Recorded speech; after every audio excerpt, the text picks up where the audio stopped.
Greetings and salutations, my excellent friends. I hope you're having a fantastic day. Well, a little informal vlog today because I got a lot of questions from one individual. Hi, Brian!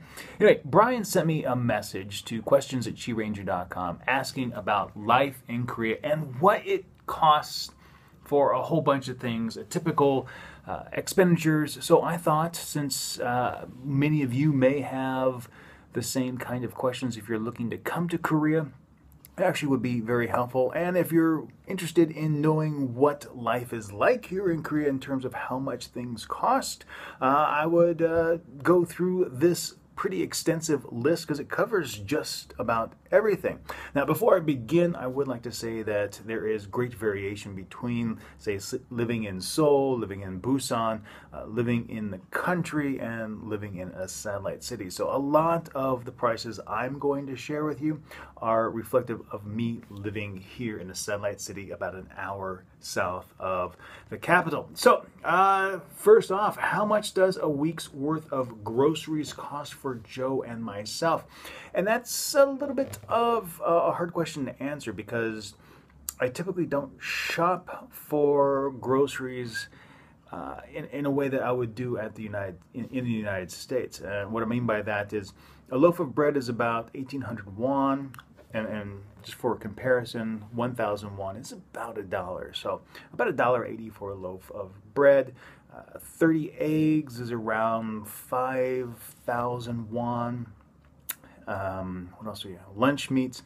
Really depends on where you buy them. I buy them at Vic Market, so I can get a kilo of sliced ham for about 5,000 won. And apples, if you go to the Shijang, the little, I guess, country market type places, you actually get some really good deals on fruits and vegetables there. But if you go to the market, like E-Mart or Lotte Mart, Home Plus, those are quite expensive, and you're looking at paying 1 or 2,000 won per apple.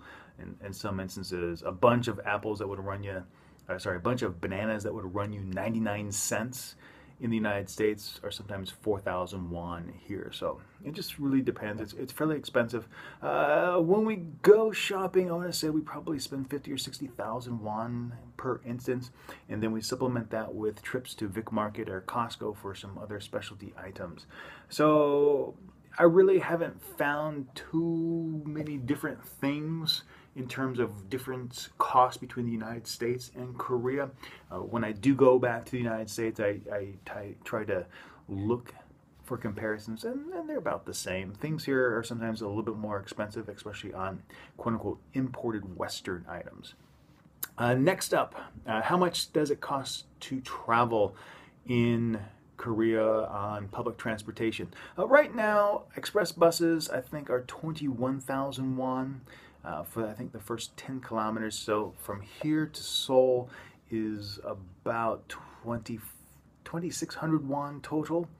So that's one way, double it to come back. Local buses are 1,100 won to get on. Taxi, the fare drop is 3,000 now. And anything else? Train, commuter train, really depends on what class of train you're on. So how much do I spend? It really depends. The nice thing about using a transportation card is that you do have transfers included on that. So if you haven't extended that distance, you can actually, there are times where Joe and I have been able to leave our apartment, take a bus, go to the next stop, transfer, go to E-Mart, shop, get on a different bus from E-Mart, go back to the intermediate stop, and back here, all on the same tag. And we don't get charged multiple times for that. We just go in, go out. So that plays a lot into it. But I want to say last week I had a lot of business in Seoul, and I spent probably close to 25,000 won in just a week. So there you have it. Takeaway coffee. It really depends on where you buy coffee. I find in general, if you go to one of the name brand cafes, Starbucks, Cafe Bene, Holly's Coffee, a grande is about 4,000 won. If you go to McDonald's, it's cheaper. If you go to Perry Baguette, it's even about 1,500, 2,500 won for Americano takeaway. So there's that.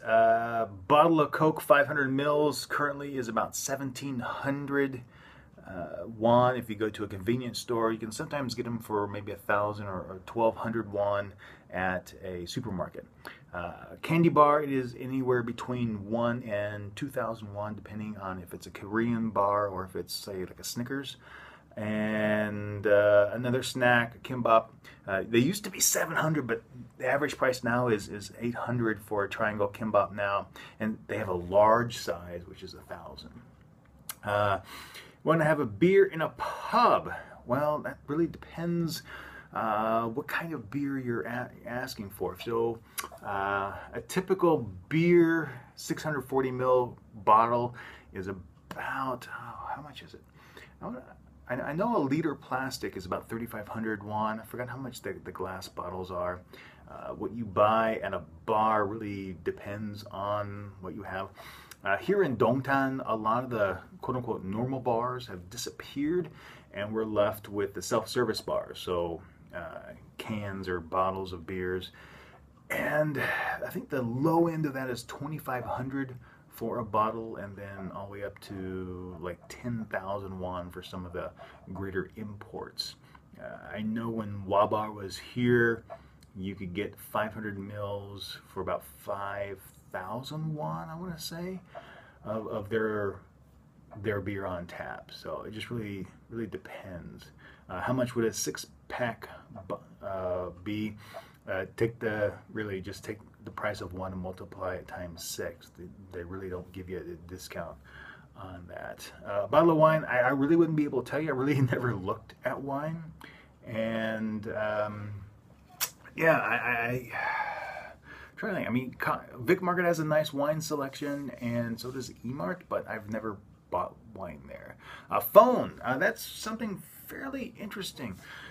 The cost for phones here, I want to say the phone plans are fairly inexpensive. I have, 250 minutes on my mobile plan, 200 or 3, maybe 400 text messages, and 2.5 gigs of LTE data, and that is 55,000 won per month. That's middle tier. The nice thing about the way that mobile phone stuff is here in Korea is throughout the city on subways and buses, the two major carriers, SK and KT, have mobile Wi-Fi spots. So when I go on the subway and I want to use my phone for data, I actually don't use the cellular data. I actually use the Wi-Fi hotspot, and that's included with my mobile plan. So it's really beneficial. So it's actually fairly cheap. And if you have home internet with one of those two companies, you actually get a discount as well. So I've never really looked into the prepaid programs. Here in Korea, they do have that for tourists. If they're going to be here on a longer stay, you have to be in Korea at least 3 days before you can pick up a mobile SIM. What's the average price on household bills? Well, that really depends on if you're living in an apartment, an office tower, or a villa. Villas are usually the cheapest alternative. They certainly were when I was living in Korea back in 2000, 2008. But here I can tell you what we spend on our office tower. The gas that we have now is coming every other month, and every other month we spend about 3,000 won for gas. The electric, water, and building utilities are all bundled together. And one of the things that I really don't like is that because we're living in an office tower, there are certain fixed prices that just come with living here. And that includes building security, certain trash things. And you will find that they can be 100,000, 200,000, just flat off. Doesn't even matter if you're here. That's just the basic cost. And a lot of that is determined by how big your apartment is. So that's one thing to take into consideration. During the summer months, it's so bad. Because it's hot and we're on the 10th floor, and I typically don't work during the summer, I have the aircon running all day. And I think there was one time last summer, where our electric bill was over 500,000 won. It was just because it was hot outside. This particular room doesn't have aircon in it, and I needed to do work all day long, and it just added up. I found that electricity consumption here in Korea, the price for it was comparable to what I was paying in Arizona, so I didn't see too much of a change for that. But if you're living in a villa, it is a lot cheaper, I think. Let's see, that was that. Going out to dinner, that really depends on where you're going. I will say that whatever, and these are in reference to American prices, if I go to a quote-unquote Western restaurant, like an Outback Steakhouse, on the border, those kinds of places, the entrees will be double the price as in comparison to what I paid in the U.S., so that kind of sucks. Going out for galbi really depends on, I guess, the type of restaurant and the class of restaurant. And what I mean by that, downstairs in this building we have what I think is a very affordable galbi restaurant. It's about 10,000 won for a 100-gram serving of meat, and that's pretty standard. Sometimes you'll find that for 200 grams you'll get the same price, which is even better, of course, but that's typically what you find. There was a great samgyeopsal place that used to be here in Dongtan, and 200 grams of samgyeopsal was 8,000 won. So there are certainly, of course, more expensive places, and I have seen those where 200 grams were 30,000 won. In fact, there was some festival that Joe and I went to, and that was the price. 200 grams, 30,000 won. So essentially each serving. Wow, so expensive.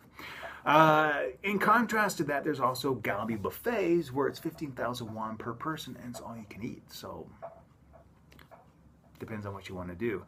At these places, soju and beer is usually 3,000 or 4,000 won per bottle. So it just depends on how much you want to eat with that. Going to a gym, that really varies in price as well. There's an iPark Fitness close by here, which is about 20,000 won per month when you do at least 3 months membership. But there are also more expensive places. There's a place around the corner that's actually more convenient for me to go to, but it's 70,000 won per month, and that's just fitness, some training, machines, nothing more than that. Swimming, I just can't do swimming here in Korea. I honestly can't. The pools I find are way too crowded, and I miss having a proper lap pool and something that's dedicated to lap swimming all the time. The amount of time that's allocated to lap swimming here is so insufficient that a lot of people come to do that. And there was someone who told me who went for lap swimming, and for me, I would say in a 25-meter pool, 4 people in a lane would be crowded, and that would be considered uncrowded here, almost vacant here. I saw once where there were like almost 7 or 8 people in a lane swimming 25 meters back and forth, and I'm not going to do that. Buying clothes in Korea, for me, forget about it. I'm 6'4". It's very difficult for me. I'm happy anytime I can find something that fits. When I need to get shoes, it is an ordeal. Oh, I usually just set out a half a day or more to go out and find shoes. If I do go to Itaewon or a place where they do quote-unquote cater to foreigners, I'm still only lucky enough to find a few options. It's just difficult. A lot of people do believe that coming to Korea is cheaper for shopping in relative to their own country in Asia, but in comparison to the United States, I don't think so. Joe, on the other hand, is able to find some amazing deals on clearance racks at Uniqlo, Forever 21. She's able to find some great things, but for me, nah, I can't find squat. It's actually more effective for me to fly elsewhere, buy clothes, and bring it back with me. Which kind of brings me to your next question. Prices for flights to destinations outside of Korea. And this really just you have to look for the great deals. When I went to Tokyo last fall, it was, how much was it? One flight was $125 and the flight was $90. And that was a very special Air Asia sale. Domestic flights within Korea are very cheap. You can fly for incredibly cheap prices to and from the Philippines and Cebu Pacific. You can fly regionally throughout Asia on Air Asia for cheap with other sales. You just have to look for the deals. The flag carriers are really expensive. So we're talking Asiana, Korea Air. They're just really, really expensive, and normally I wouldn't fly them.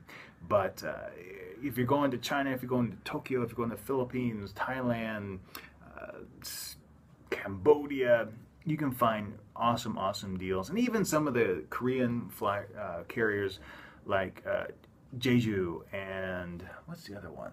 Jin Air. They have great deals, and you can just find them. In fact, a lot of English teachers that I know who have gone to Thailand have flown Jeju Air because it was the best deal for them. So it just really depends on what you're looking for. We flew to Indonesia for our honeymoon, and I want to say we got a deal, and this was on Air Garuda, one of the Indonesian carriers. I want to say that we got a round trip for maybe $700 or $800, which I think was pretty cheap. So there you have it. That was quite the laundry list, Brian. So again, if you have more questions, send them in to me, or if anyone else has questions about life here in Korea, please send them in. I do not mind taking the time to answer them because it's information that I have that you need. I like sharing information. So until next time, thank you so much for watching. Stay true to yourself and always be awesome.